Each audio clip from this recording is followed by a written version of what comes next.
you can't dip your toe in it. It's either you're diving in the pool in the deep end, or you're going to just stay outside the pool. But I would say it's having that team around you, and those resources can be from a job, or they can be from a CRM. They could, and I would get a mentor, somebody to help.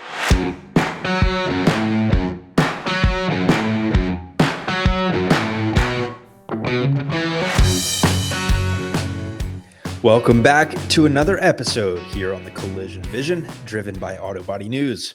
As always, I'm your host, Cole Strandberg.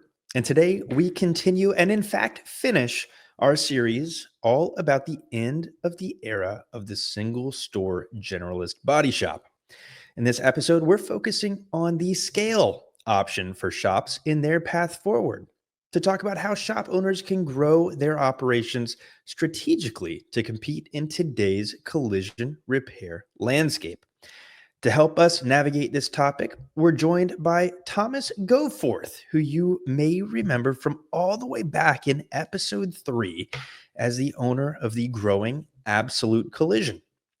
Thomas built Absolute Collision into a 7-store MSO in less than 4 years, creating a strong culture, developing a robust acquisition pipeline, and, spoiler alert, ultimately selling the business to one of the national consolidators in late 2024. He's, in my opinion, one of the best operators in the industry, and today he will share insights into scaling a business, building a winning culture, and navigating the sale of a rapidly growing MSO. If you're considering growing your business, selling it, or both one day, this is an episode you don't want to miss. Enjoy the show. Thomas Goforth, welcome back to another episode here on the Collision Vision, my friend. How are you? Good, man. Good. Welcome. Glad to be here. Thank you for having me on. It's been a couple years since the last time, I think. Yeah, by the time this thing airs, we will be right around 2 years ago. So a lot of evolution on the Collision Vision, a lot of evolution on the industry, and a lot of changes and good progress and evolution for you and Absolute Collision over that time as well. So very excited to dive into that. Before we do, though, it's been a long time since our audience has been acquainted with you. Would you go ahead and tell us your story and introduce yourself in your own words? Yeah, absolutely. And congratulations on the upcoming 2 years. It's been awesome. So I think I've caught 99% of those podcasts. So I might have one or two might have slipped by. So greatly appreciate it, my friend, and appreciate your friendship. Oh, absolutely. Same here, brother. I'll give you high level 50,000 foot view, because God knows I can squirrel off. Started a friend of the family when I was 12 years old. Just helping up, clean up, etc. Went on to a regional MSO, Wilburn Auto Body. They got acquired by Abra, which obviously today is Caliber. Got recruited by Dent Wizard. And I'm trying to think when that was. I was opening up shops for them pretty much in an East Coast basis. And, we had about three, I want to say, we're 3 sales. So, we went from 3 different PEs. Great time there, and then decided it was go back to back to the true body shop world. Dent Wizard was a little bit more of a hybrid, and that's when we started looking for what was Absolute Collision. So we ended up getting our first 2 stores May 2020, which I don't recommend anybody buying stores in COVID, but that's how amazing timeline. Absolutely crazy. And that leads me to my favorite phrase that you use with some pretty good regularity, which is risk oblivious, buddy. I love it, man. Applicable, and more as I've gotten to know you, I so much appreciate that about you, but you still think about things in the right way. So I do want to get into the creation of Absolute Collision, and you started with 2 stores, which I think is really interesting, but start at the beginning of the Absolute story. What inspired you to go out and begin the journey that would become Absolute Collision? It was my past have had worked for some great companies, some great people, but it was just that that burn, and I think you can relate a little bit, that entrepreneurial drive to do it on your own. And so was just starting to look around, and so happened, an ex-colleague of yours, Nancy Rowland, had some two shops for sale in my area. So that's kind of how it started. And I was looking for one, but it was a smaller MSO in west of Charlotte, and that's where we started. Love it, man. Very, very cool. And I think you probably even surprised yourself with what the organization would become. And I want to get there eventually, but I want to talk about the steps along the way first. So you start with 2 stores. Talk me through the adventure from there in terms of adding more stores, building a team around you, because something that Absolute really had, I think, was very, very solid leadership at the top, and building that culture that, if nothing else, or on top of everything else, rather, I think is something you're uniquely gifted at. Well, thank you for that. But yeah, cultures, I think it's key. Sometimes it's used as a buzzword, but I do think it's instrumental in any organization, whether it's body shops or whatever the business might be, to create that culture. But it was, there was a lot of trial and error. There was a lot of sleepless nights, but we started with those 2, and that was, like I said, May 2020. 2021, we bought 3 stores out eastern North Carolina, Wilmington area. 2022, let's see, on 2022, we've bought another store, or we outgrew one of the stores we originally bought in 2020. And then we started at Brownfield, Charlotte, which was more of a fleet operation. And then we bought our 7th store January of last year, January 24. From 0 to 7 stores in 4 years. That's not a 4 years. story, not a story you hear very often. And I'm sure that was not an easy path, but I'm sure I know it came with a number of real milestones. When you look back on that story, are there any key milestones or turning points that jump out in your mind that helped you and the Absolute team achieve the rapid success you ended up achieving? It's it's an army. Not one person can do it. It's from the store level, from the detailer, all the way to the top. I think we had some key partnerships. We used CCC's consulting service, Elevate. I think they were instrumental to help us out. In this day and time, it's, as you know, it's more than a full-time job to make this work, especially when you're competing with strategics and just the industry in itself. We partnered with a phenomenal jobber, Blue Ridge Color Company, Blake Harris, the owner there. They had some great things to help with their success. And then I think just building, again, the stores were phenomenal, but building a corporate probably before I needed it. It's kind of one of those things, a castle built on sand. You got to have that foundation.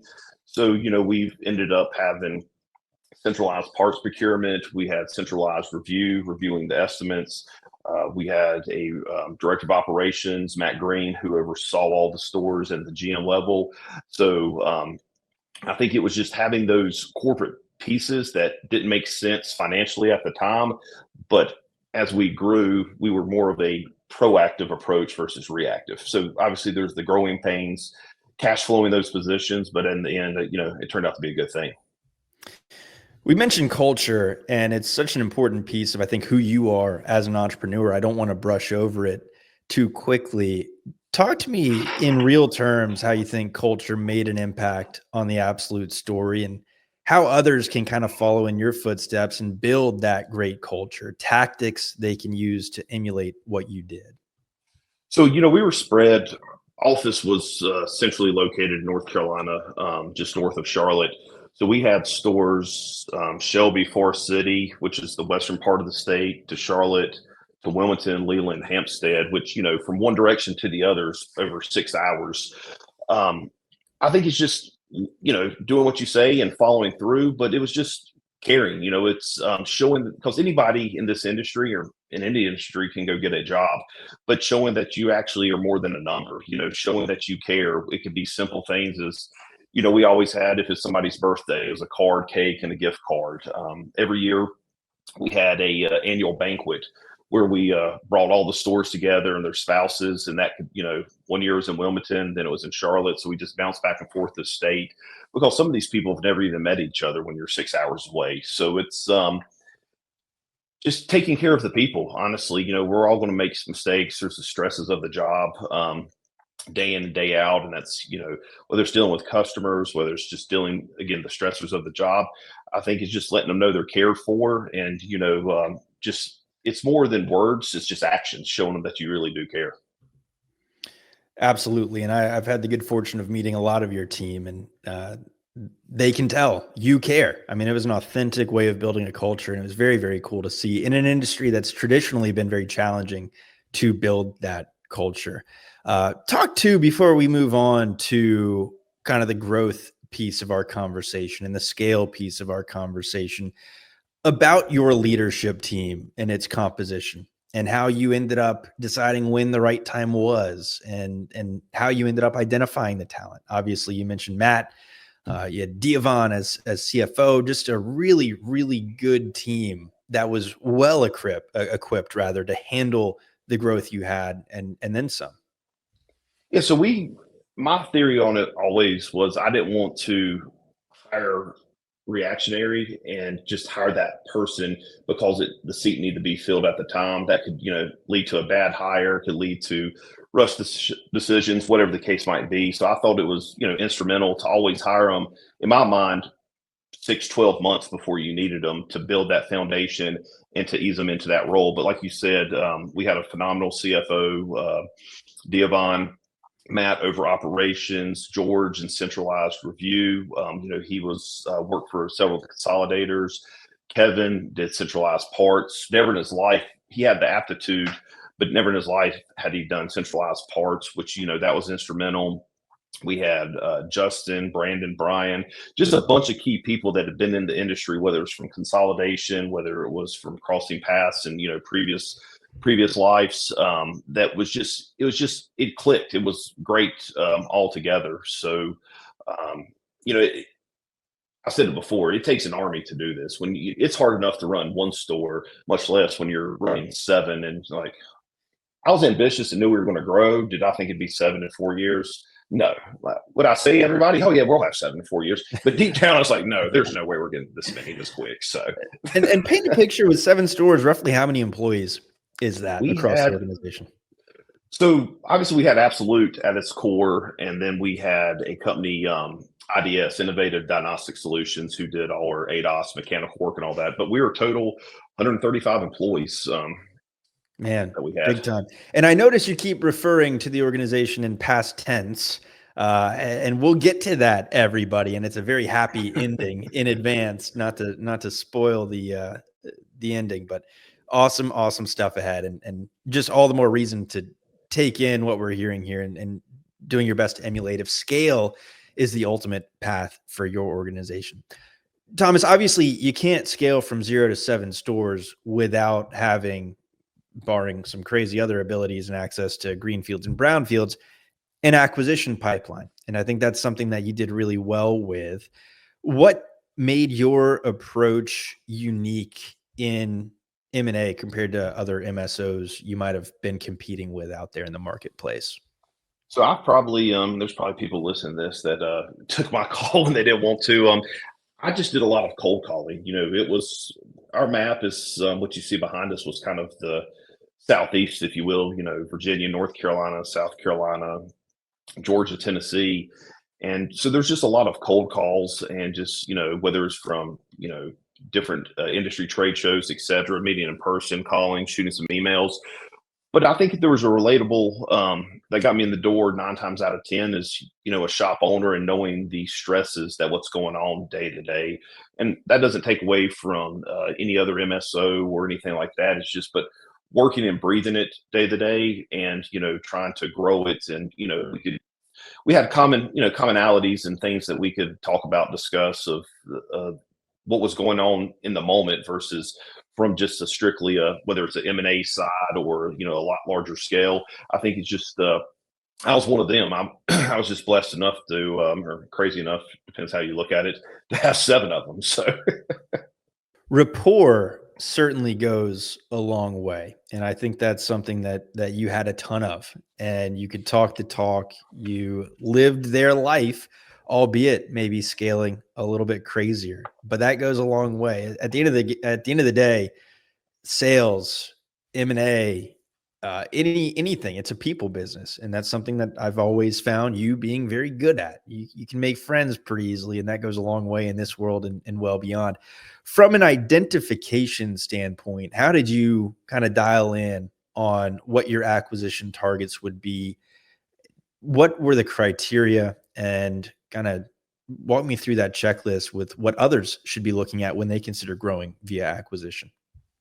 So I think I had a target list. And I believe I shared this with you, probably 60 stores. So I did a lot of cold calls, and it was in the beginning, it was who's going to sell. So that's how we went from you know Western North Carolina, 6 hours away over to here. That's how it was sell. There was no plan of hey, we're going to Wilmington after Shelby and Far City. It's no, we're going to buy these stores because the answer to these for sale. But I looked at things that fit our core business, because there's different business models in this. You have your DRP, you have your certification. There might be a fleet side or whatnot. So just identifying those shops that were similar to what we were doing, and that had the equipment in place, had the people in place. I wasn't looking to go and do turnarounds.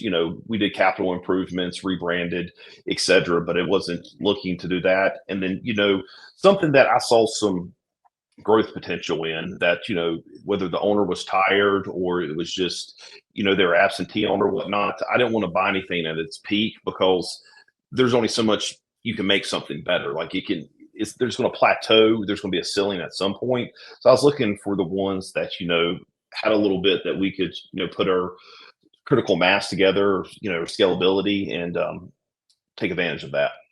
Let's get a little granular on some of your criteria. Were there revenue or EBITDA or square footage kind of hard limits, or it was case by case?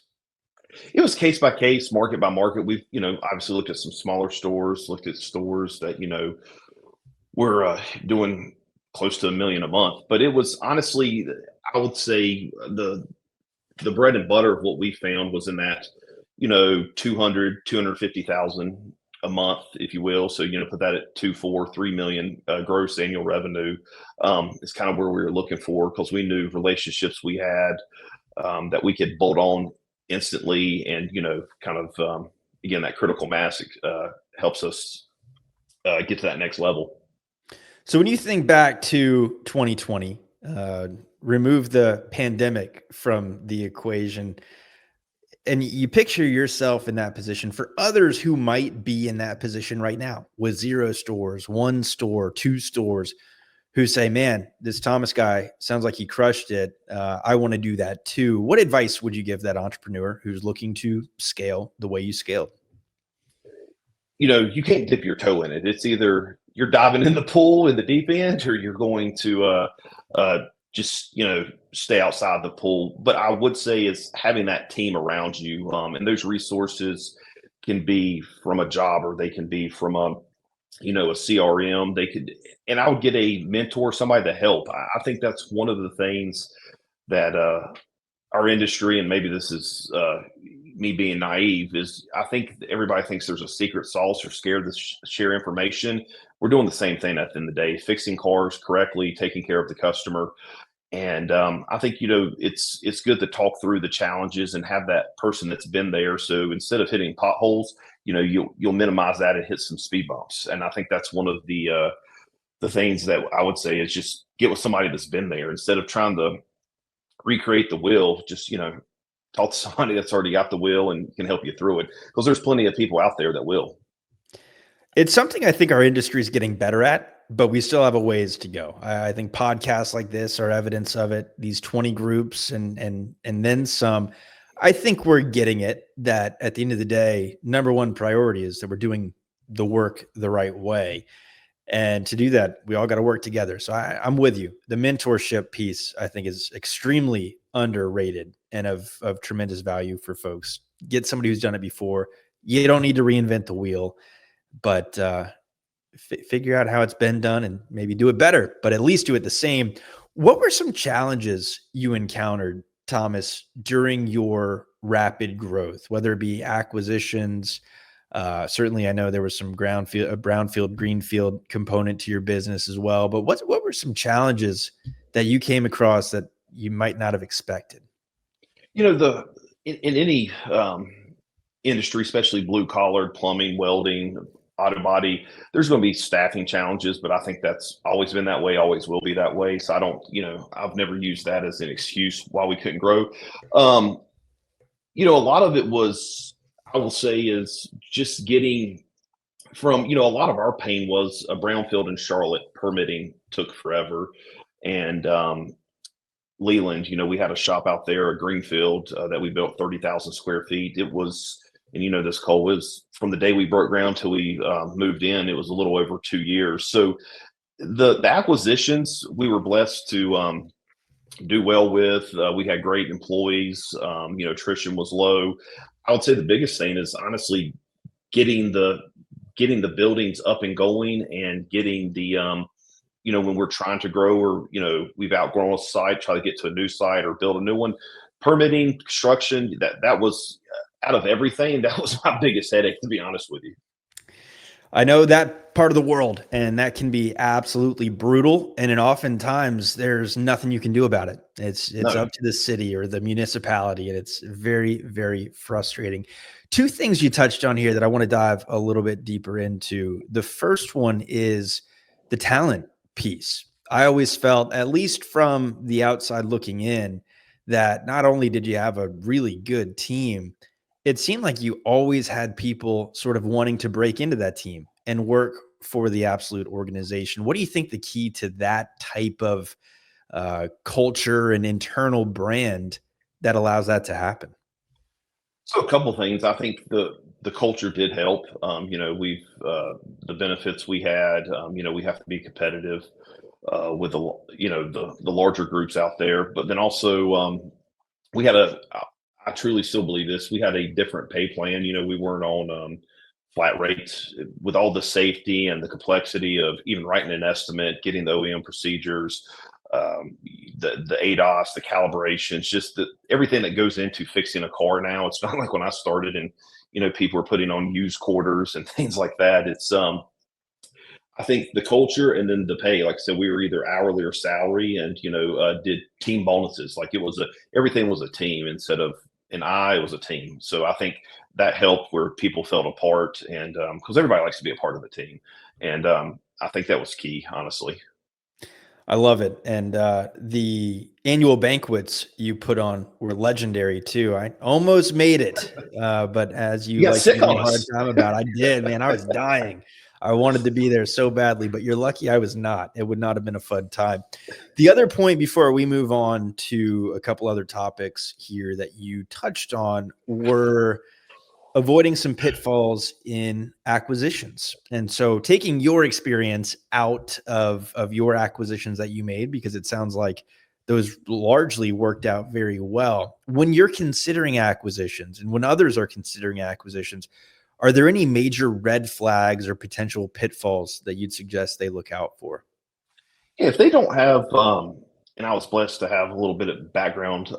If they don't have an M&A background or a good team around them, whether it's an accountant that's familiar with M&A, whether it's brokers, i.e.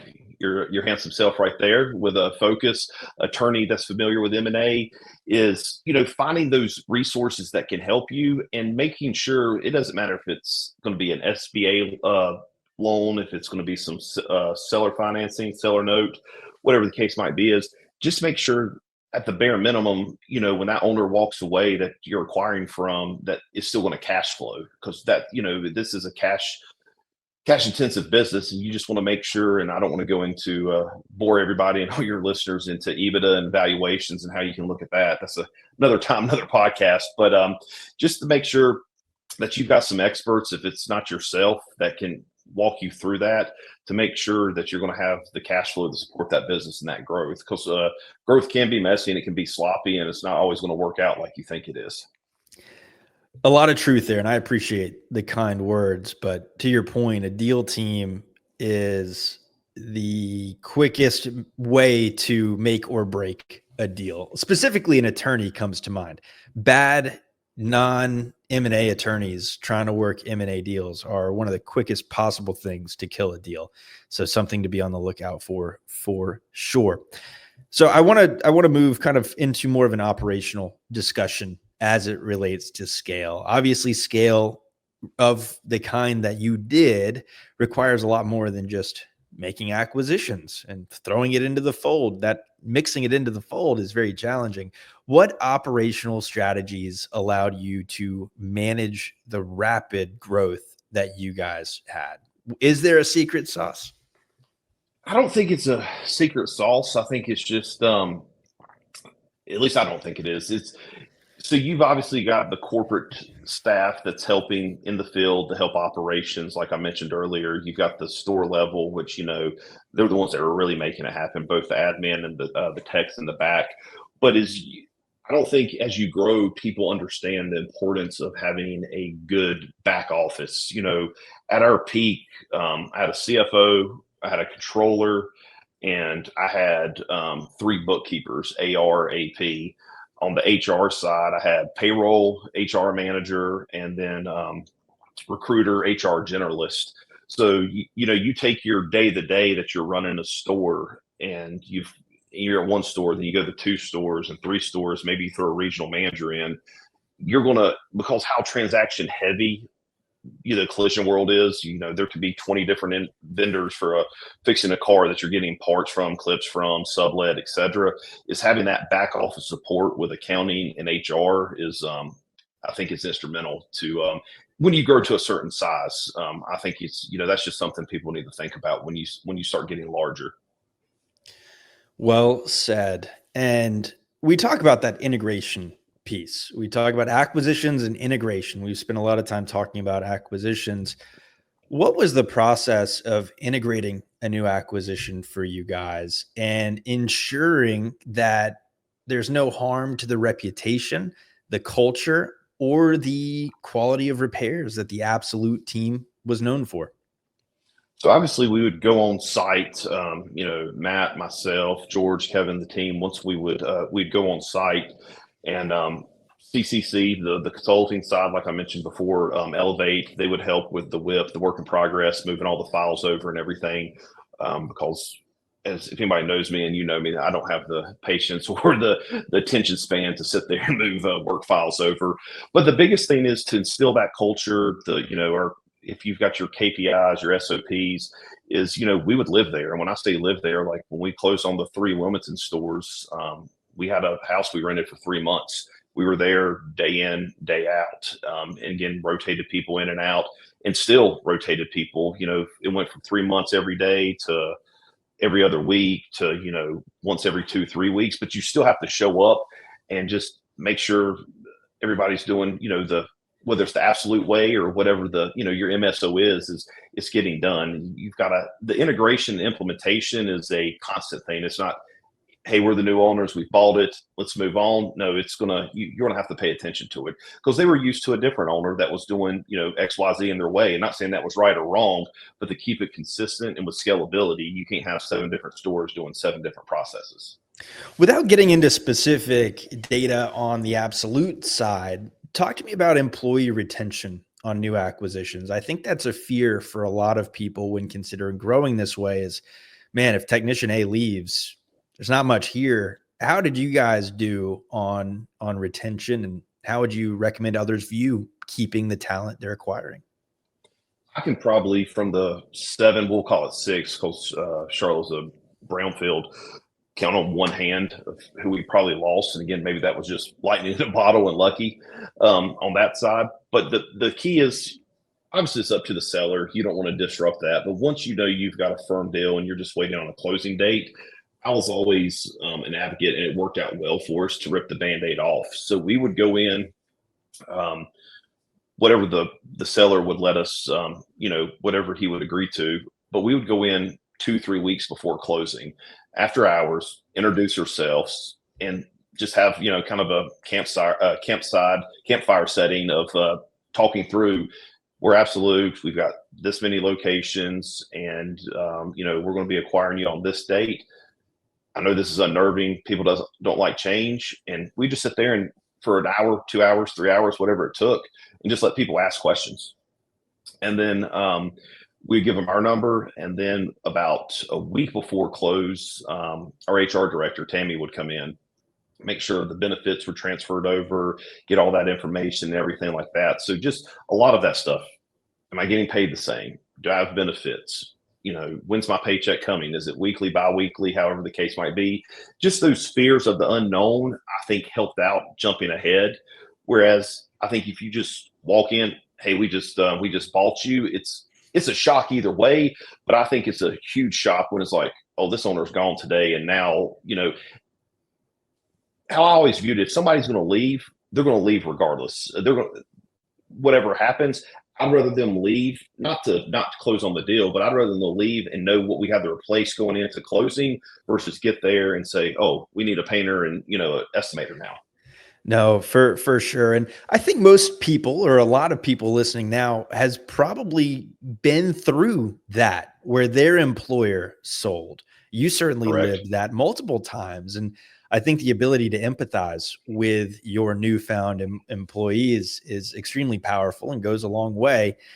When you're acquiring these single store operations specifically, how much operational and technological improvement was there for you guys to implement and improve the business, rather than, I know we talk so much, or I do, guilty of the ability to grow, if for no other reason than the multiple arbitrage, but obviously with integrations and process improvement, there's a whole lot more to scale in M&A than multiple arbitrage. No, 100%. Because, that was kind of we had a due diligence checklist when we do site visits. Okay, we know we're going to have to replace the sign, but I guess it's my OCD. Okay, we need to order 5 desks. These 2 computers are old. This resistance welder is old.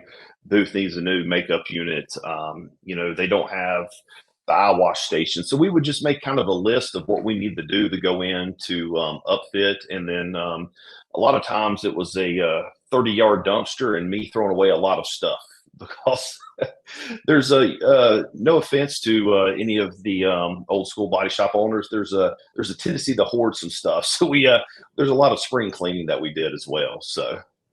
Oh yeah, no doubt. No doubt. And I think, just given your track record, did you see, by becoming a part of a larger platform, that these locations began performing better or having more capacity or growing more quickly than they had under previous leadership? We did, and that is no shot to any previous owner, any owner that somebody might be talking to. Sure. Is they've probably owned this store for 15, 20, 30 years. And, it's kind of what we competed with, and we'll get into a little bit, is we kind of had regional contracts. So versus they had local contracts, and then you have your strategics that have national contracts. That I think it helped that there was a need. We had already had those conversations with, whether you're a DRP, which we did DRP work, whether you have your OEM certifications, talking to the dealers around there for referral work, etc. If it's a fleet-based type, talking to the fleet companies, whatever your business model is, those lines of business, is having that kind of talk before you close, so that work's going to be there. And again, it's scaled. We doubled, tripled, quadrupled revenue at some locations. Having that roadmap to success for both growth and then integration, once you're going ahead and adding in these stores, I think served you guys really well. And the consistency in which you and your team delivered was very, very cool to see. So getting to kind of the final chapter of the Absolute Collision story, we've buried the lead a little bit, but a lot of changes in your life and in your business since you were on this show almost 2 years ago. Obviously, you sold Absolute Collision late last year to a national consolidator, a major milestone, a major congrats, a major success story. What factors influenced your decision to sell? There was numerous out there. We had grown, and as everybody knows, this is a capital intensive business. And I was looking at it as we're at 7 stores, and you get to 4 stores, then you've got this profit. Then 5 and 6 a little bit lower. Then 7, it makes sense. Is we were going to have to go in with the consolidation, as everybody knows, across the country. Where we want to go truly into Virginia, South Carolina, Tennessee, and go from 7 to 10 to 15 to 20? Or was it time to kind of step back and, especially the markets, not the markets, but our line of business with being DRP, et cetera.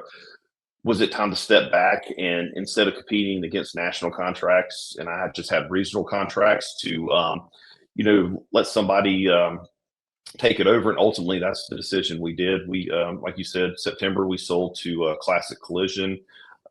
We had a great group. Our attorneys, our accountants were great.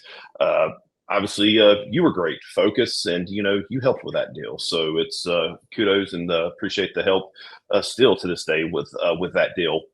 But it was just for where we had went and what we have done was great. But where we'd have to go in the future, I didn't know if that's exactly where I wanted to go, because there's a CEO for turnarounds, there's a CEO for growth, there's a CEO for stability and long holds. And just my skill set, I thought it was best to step aside. And there's some stuff coming. So, and we'll touch on that briefly without Yeah. any confidential information being shared, of course. From your perspective, I appreciate the kind words, and again, our friendship. From your perspective, why did you decide to partner with an investment bank, and who should consider that as well when it comes time to sell?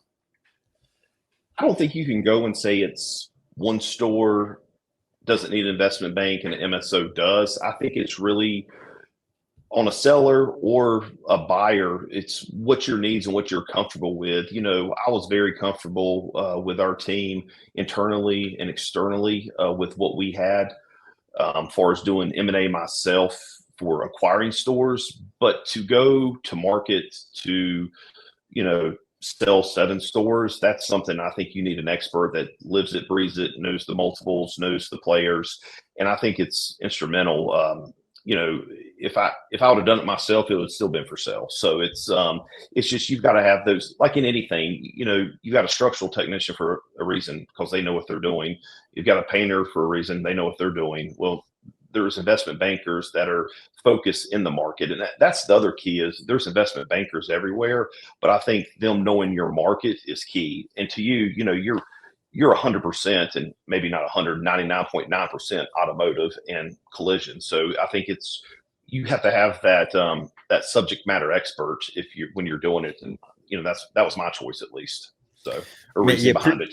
Appreciate the kind words. Absolutely. And just so happy with how things turned out for you and your story. The Absolute one is a very unique one. It really is different. I remember thinking that and saying that 2 years ago when you were in the process of growing and coming up, I think, on store number 6 at the time. And we'll be sure to link that show in the show notes as well to see and hear about differences side to side, man. Yeah. I mean, so much great stuff happening with you, and I'm thrilled to see what's next for you in your future as well.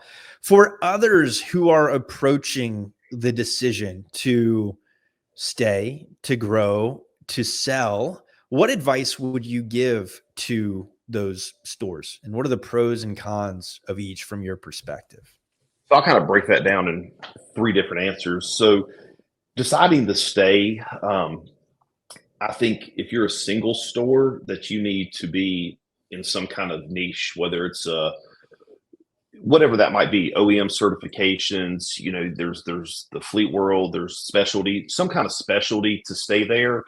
If it is going to be, if your business model is DRP, I think me personally, and not knowing all markets, being a single store DRP would be tough. I think you have to have some scale and some critical mass, like we did, to get there.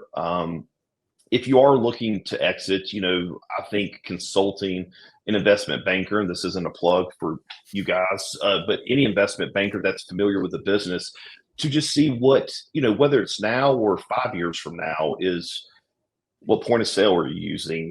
What's your EBITDA? Are your books clean? Have you separated the corporate versus that? Just getting all that stuff cleaned up. How's the shop look? Because, obviously these larger strategics, there's going to be a lot of environmental due diligence, accounting due diligence, etc.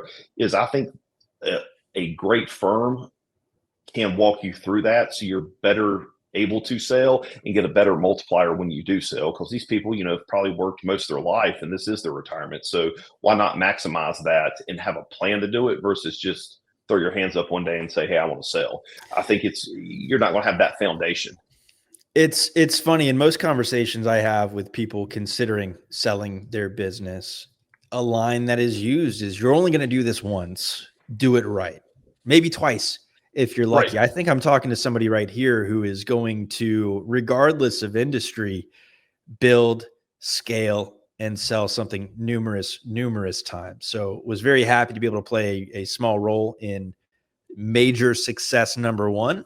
I'm even happier to see where you go for successes 2+, and just really appreciate our friendship to that.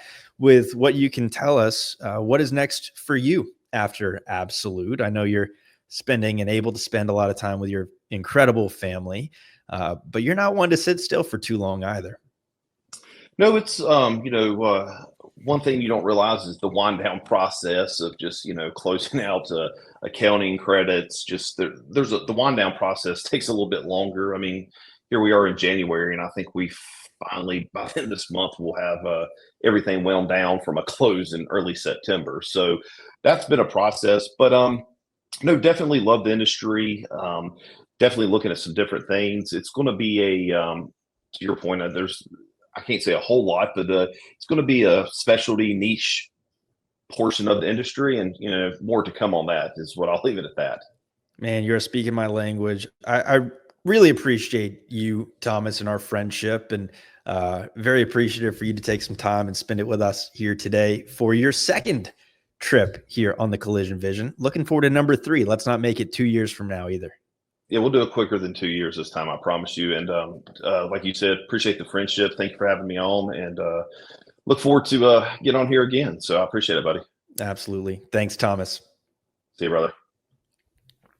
That is a wrap for today's episode of the Collision Vision, driven by Auto Body News. A huge thank you to Thomas Goforth for sharing his journey of building and scaling and selling Absolute Collision, and for offering invaluable insights on culture, growth, and a successful exit.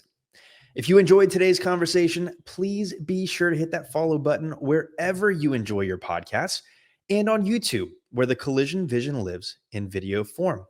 Join us next week as we explore a brand new series all about the technology takeover, ADAS and calibration. On behalf of the Auto Body News team and myself, thank you for coming along for the ride.